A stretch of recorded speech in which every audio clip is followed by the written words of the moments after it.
Hello, मैं सुनील शर्मा की ओर से आप सभी को स्वागत है। आइए हम लोग कल आज दूसरा क्लास है। कल हम लोग केवल स्वर के बारे में पढ़े थे, वर्ण के बारे में चर्चा किए थे, वर्ण को देखे थे। आज हम लोग व्यंजन के बारे में देखेंगे। आज किसके बारे में देखेंगे? व्यंजन के बारे में। पहले आखिर स्वर और व्यंजन में अंतर क्या है देखिएगा। स्वर और व्यंजन,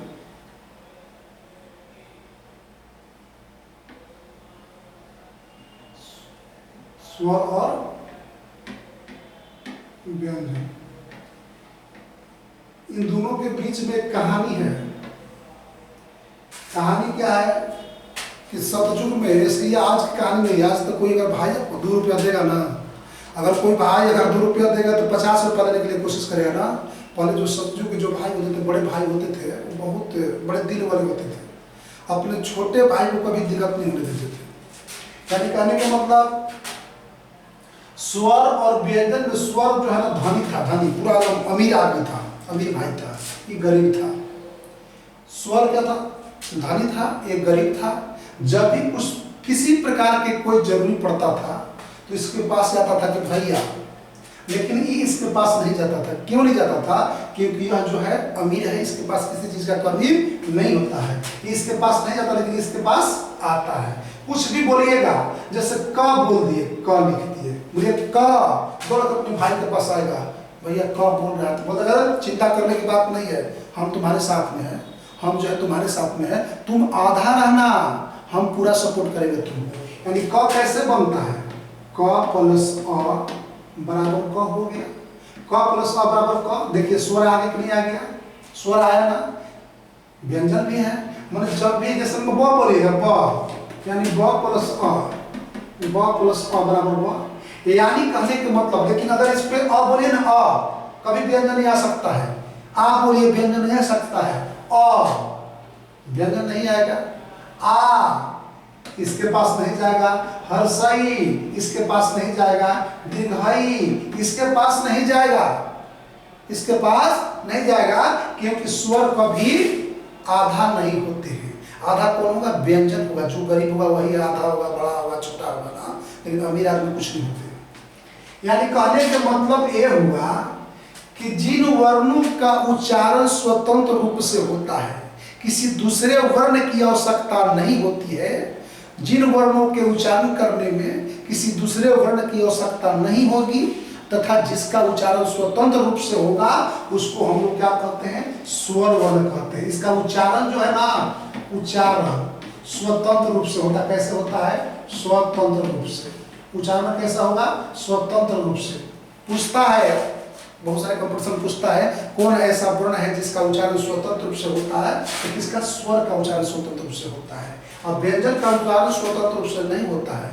व्यंजन का उच्चारण जब भी होगा तो स्वर के पास, जिसका स्वर की सहायता लीजिएगा तभी होगा। तो हम लोग इसको कैसे डिफाइन करेंगे कि जिन वर्णों के उच्चारण करने में स्वर की सहायता ली जाती है, उसको हम लोग क्या कहते हैं? उसको हम लोग क्या कहते हैं? व्यंजन वर्ण कहते हैं। जिन वर्णों के उच्चारण में स्वर की सहायता ली जाती है, स्वर की सहायता ली जाती है, उसी को हम लोग क्या कहते हैं? व्यंजन वर्ण कहते हैं। क्या कहेंगे? व्यंजन वर्ण कहेंगे। अब देखिए वर्ण 2 प्रकार के होते थे, एक स्वर, एक व्यंजन। कल पिछले क्लास में हम चर्चा किया था। एक लड़का से पूछा गया, जैसे एक लड़का था, उससे पूछा गया भाई ई क और ई क में क्या अंतर है? ई वाला क, ई क में क्या अंतर है? ई क और ई क में क्या अंतर है? तो बोला कि एक पुत्र को लगा हुआ है, हाथ लगा हुआ है, यही अंतर है।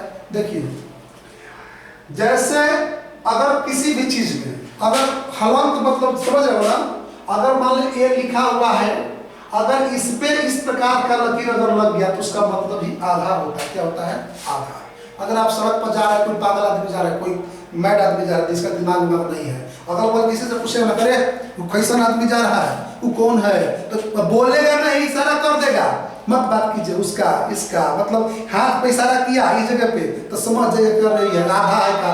तो यानी किसी भी अक्षर हो या आदमी हो जिसका इसारा अगर इस जगह पर कर दिया गया, इसका मतलब कि आधा है, इसके मतलब देखिए इशारा कर दिया गया ये आधा है और ये पूर्ण रूप से है।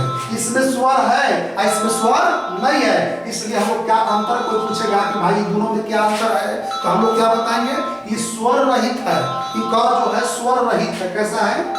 स्वर रहित। अभी कैसा है? स्वर सहित है, स्वर सहित। ये कैसा है? स्वर रहित। जब हम लोग बच्चा पे पढ़ रहे थे ना तो हम लोग को सर जी बता दिए ना कि स्वर रहित है, तो हमने सोचे था कि स्वर रहित मतलब स्वर रहता होगा, इसके साथ में रहता होगा, तो दूसरा का पढ़ते स्वर सहित। अरे भाई स्वर सहित में भी साथ रहेगा और स्वर रहित में भी रहेगा, यानी हम लोग समझे पढ़ते पढ़ते जब बताए गुरु जी, हम पूछे कि सर स्वर रहित और स्वर सहित में क्या अंतर है, तो यही अंतर है कि जब जिस वर्ण के जिस व्यंजन वर्ण में स्वर नहीं रहेगा उससे निकल कर चला जाएगा तो उसको स्वर रहित कहते हैं, और जिसमें रहेगा उसको क्या कहेंगे? स्वर सहित कहते हैं। जैसे पुनः एक बार देख लीजिए, जैसे ई माँ हो गया और ई माँ हो गया, ये दोनों में क्या अंतर है? ये जो वाला माँ है हलंत जिस पर लग गया वो स्वर रहित हो गया, और जिस पे हलंत नहीं लगा उसको क्या कहेंगे? स्वर सहित कहेंगे। तो जब कभी भी आपसे प्रश्न पूछा जाएगा कि इसमें क्या अंतर, अगर लिख के पूछता है कि ब आई वाला ब में क्या अंतर, तो आप कैसे आंसर दीजिएगा? इसको बताना पड़ेगा कि ये वाला जो है जिस पे हलंत लगा हुआ है ना ये स्वर रहित है, और जिस पे नहीं लगा हुआ है तो क्या है? स्वर सहित है। एक लड़का ने प्रश्न किया था, क्या सर जैसे राम लिख दिया, राम लिख दिया, चाहे कुछ भी लिखते हैं, ये वाला लाइन को हम लोग क्या कहते हैं? इस लाइन को क्या कहते हैं? ये लाइन जो दी है इसको क्या कहते हैं? अगर आपके सिर के ऊपर टोपी लगा देंगे तो टोपी कहते हैं ना, तो कोई भी सिर के ऊपर ये रेखा खींच दी है, ये क्या है? रेखा है। रेखा किसे कहते हैं? असंख्य बिंदुओं से मिलकर बनता है, बहुत सारे बिंदु मिलकर बनते हैं, तो इसको क्या? रेखा है। कोई भी अक्षर के ऊपर लगा हुआ, सिर पर लगा हुआ है, इसलिए इसको हम लोग क्या कहते हैं? शिरोरेख कहते हैं। क्या कहते हैं? शिरोरेख। सिर पर खींची गई किसी भी वर्ण के ऊपर खींची गई रेखा को हम लोग क्या कहते हैं? शिरोरेख कहते हैं। इसलिए इसको भी हम लोग क्या कहेंगे? इस लाइन को क्या कहेंगे? जैसे पुस्तक लिख दे, पुस्तक, ये पुस्तक के ऊपर लाइन को क्या कहेंगे? शिरोरेख कहेंगे, शिरोरेख कहेंगे, शिरोरेख। ये दिमाग में आ गया? देखिए अब हम लोग केवल चर्चा का स्वर की चर्चा कर दिए, व्यंजन की चर्चा करते हैं। व्यंजन वर्ण, व्यंजन वर्ण, व्यंजन वर्णों की कुल संख्या देखिए। अभी जितने विद्यार्थी लोग हैं ध्यान दीजिएगा, जितने किताब पढ़ते हैं उसमें 30 लिखा हुआ रहता है, 33 कितना लिखा हुआ रहता था? 33 लिखा हुआ रहता था। लेकिन अभी वर्तमान इसको हम लोग कितना करना है? 2 जोड़ देना है और 35 बताना, कितना बताना है? 35 बताना है। क्यों बताना है? क्योंकि अभी बता देंगे आपको कि दो जो जोड़ते ना, जिसको 2 जोड़ते ना, 2 जोड़ दिए ना, वो उत्क्षिप्त वर्ण को जोड़ दिया जाता है। पहले व्यंजन को जो भेद था ना, पहले व्यंजन के भेद, व्यंजन 3 प्रकार के होते थे। कितने प्रकार के होते थे? 3 प्रकार के होते थे। कौन कौन होता था? मुख्य रूप से 3 प्रकार के। एक होता था स्पर्श व्यंजन, स्पर्श व्यंजन। एक होता था उष्ण व्यंजन,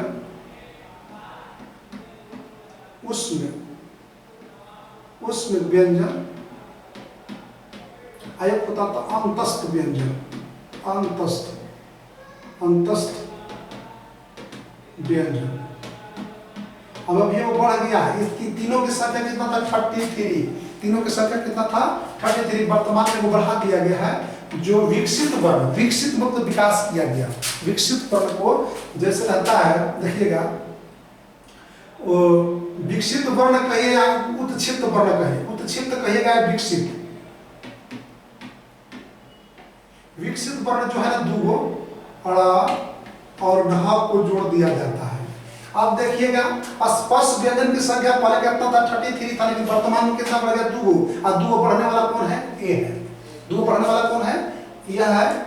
अब देखिए व्यंजन वर्णों की संख्या पूछेगा तो 35 भी बताएगा तो कोई दिक्कत नहीं है।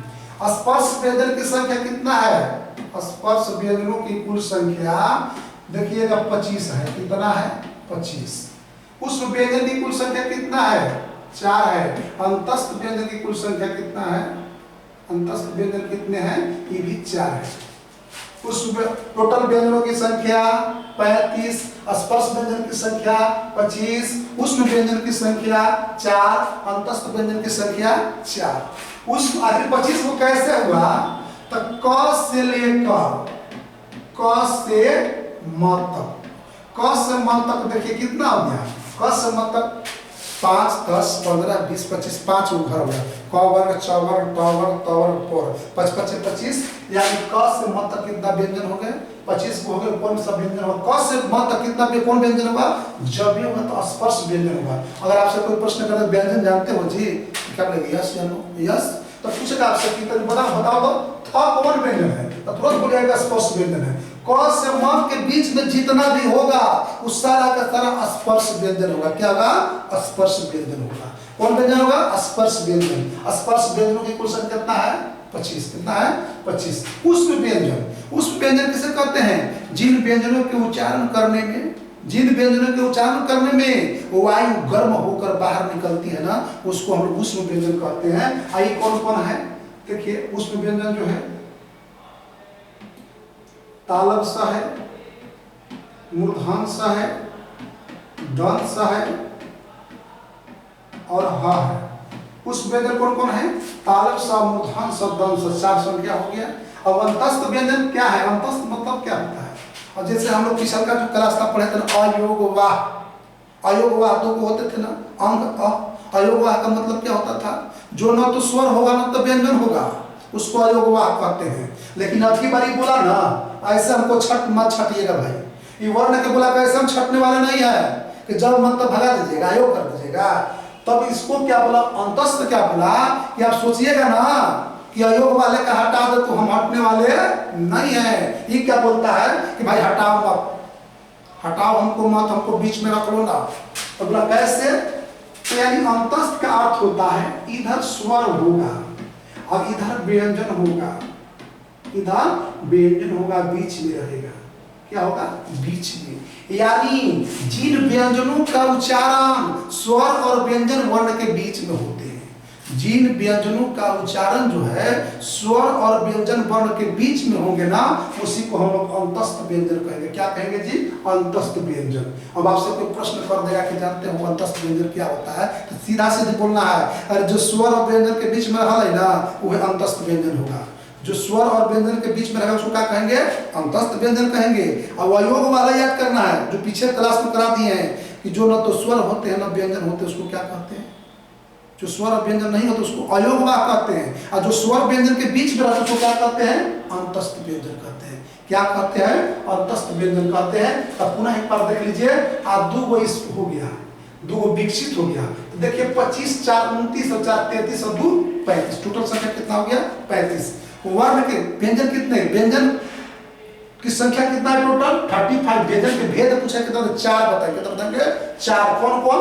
स्पर्श व्यंजन, उष्ण व्यंजन, अंतस्थ व्यंजन और विकसित वर्ण और विकसित वर्ण। स्पर्श व्यंजन क्या है? स्पर्श माने छूना होता, स्पर्श करना, टच करना। यानी जिन व्यंजनों के उच्चारण करने में जिन व्यंजनों के उच्चारण करने में जीभ ना मुख के अंदर स्पर्श अवयव को, जिन व्यंजनों के उच्चारण करने में वायु स्पर्श अवयव को छूते हुए बाहर निकलेगी, जिन व्यंजनों के उच्चारण करने में वायु स्पर्श अवयव को छूते हुए बाहर निकलेगी, उसको हम लोग क्या कहते हैं? स्पर्श व्यंजन करेंगे। लेकिन आप पूछेंगे सर अवयव क्या होता है? आखिर उच्चारण अवयव क्या होता है? तो उच्चारण अवयव 5 गो होता है। देखिए कंठ होता है, मूर्धा होता है, तालु होता है, दंत होता है, ओष्ठ होता है, ओष्ठ होता है। 5 गो उच्चारण अवयव होते हैं। किसी न किसी को जीभ स्पर्श करेगा तब हम लोग स्पर्श व्यंजन समझें। क्या है? स्पर्श व्यंजन है। और जिन व्यंजनों को उच्चारण करने में वायु गर्म होकर निकलेगा उष्ण व्यंजन, और जो व्यंजन का उच्चारण जो है स्वर व्यंजन के बीच में होंगे अंतस्थ व्यंजन। और जिन व्यंजनों के उच्चारण भाई पूछे उत्क्षिप्त क्या है? उत्क्षिप्त क्या है? तो जिन व्यंजनों के उच्चारण करने में जीभ के अगला भाग में उछाल होगा, इस तरह से ऐसे ऐसे उछाल होगा, उसको हम लोग उत्क्षिप्त व्यंजन कहते हैं। तो देखिए स्पर्श व्यंजन की संख्या 25, उष्ण व्यंजन की संख्या 4, अंतस्थ व्यंजन की संख्या 4 और विकसित वर्ण की संख्या 2 और टोटल व्यंजनों की संख्या कितना हो गया? 35। कितना हो गया? 35। टोटल व्यंजनों की संख्या कितना हो गया? 35। एक चीज ध्यान दीजिएगा, जैसे विकसित, थोड़ा विकसित वर्ण के बारे में आप लोगों को समझा देते हैं। विकसित वर्ण, विकसित का अर्थ होता है विकास, विकास करना, विकास करना, परिवर्तन होना। और जैसे वर्णमाला में देखे होंगे ट ठ ड ड ढ, इस प्रकार से लिखते थे। अब बताइए ना, हमारे हिंदी के विद्वान सोचे ना कि आखिर इसका विकास के परिवर्तन करके कुछ हम लोग नया वर्ण क्यों नहीं बना देते हैं। अब देखिए, अगर घोड़ा लिखना रहता तो हम लोग क्या लिख पाते थे? घोड़ा लिख पाते थे, शुद्ध नहीं लिख पाते थे, घोड़ा। लेकिन आखिर भाई घोड़ा कैसे लिखा था? तो इसी में संशोधन किया गया कि ड है, इसमें वो थोड़ा सा बिंदु दे दो इस प्रकार से, तो अड़ा हो जाएगा, सब कोई अड़ा मानने लगेगा। इसलिए इसको हम क्या पढ़ने लगे? ड से अड़ा मानने लगे, इसको ड से ढ मानने लगे। तो ढोल, ढोल लिखना था तब इसे लिखेंगे ढोल, इस प्रकार से। इसलिए इसको विकास किया गया, इसलिए हम लोग इसको क्या करते हैं? विकसित वर्ण कहते हैं, विकसित वर्ण, विकसित वर्ण। अब आपसे कोई पूछ रहा है कि विकसित वर्णों की संख्या कितना, तो 2 बताइए। कितना बताइएगा? 2 बताइएगा। एक और चीज ध्यान दीजिएगा, विकसित, अब कभी कभी देखते होंगे आप लोग कि ख पर लगा हुआ इस प्रकार से लिखता, ज पर लगा हुआ, ग पर लगा हुआ, पर लगा हुआ, इस प्रकार से लिखते हैं ना। आप पूछते ताकि आखिर ये कहां से है? इसको आगम वर्ण बोलते हैं। आगत, आगत वर्ण, आगत, इसको कौन वर्ण बोलेंगे? आगत। आगत का अर्थ आया हुआ, आया। आगत मतलब क्या होता है? आया हुआ। उत्क्षिप्त का अर्थ क्या होता है? विकसित मतलब क्या होता है? विकास से बना हुआ, परिवर्तन किया हुआ। अब आगत मतलब आया, ताकि कहां से आया? किसी दूसरे शब्द से आया, किसी दूसरे से भाषा से आया। इसको पूछ देता बहुत। देखिए, अभी उत्तर प्रदेश और छत्तीसगढ़ सब ASI में, बिहार के ASI में देखे थे, पूछा था कि इस प्रकार से दे दिया था, इसको कौन सा वर्ण कहते हैं? आपके पास आ गया, इसको कौन सा वर्ण कहेंगे? तो इसको हम लोग आगत वर्ण कहेंगे। जितना नुक्ता वाला मिलेगा आगत वर्ण कहेंगे। इसको आगत वर्ण इसलिए कहा गया है क्योंकि यह अरबी फारसी से आया था। इसलिए कहां से आया था? अरबी और फारसी से आया था। कहां से आया था?